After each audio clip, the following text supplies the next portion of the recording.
A prison. The hole in this tree trunk will provide vital protection. Once settled inside, the female does something truly bizarre. She pulls out her flight feathers. She is not going to need them because she will be staying in here for quite some time.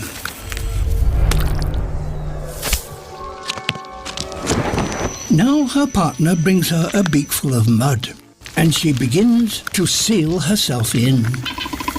She has turned the tree hole into a predator-proof fortress. A prison. Her partner, however, is a regular visitor. For the next 2 months, he will deliver all her food directly to her door.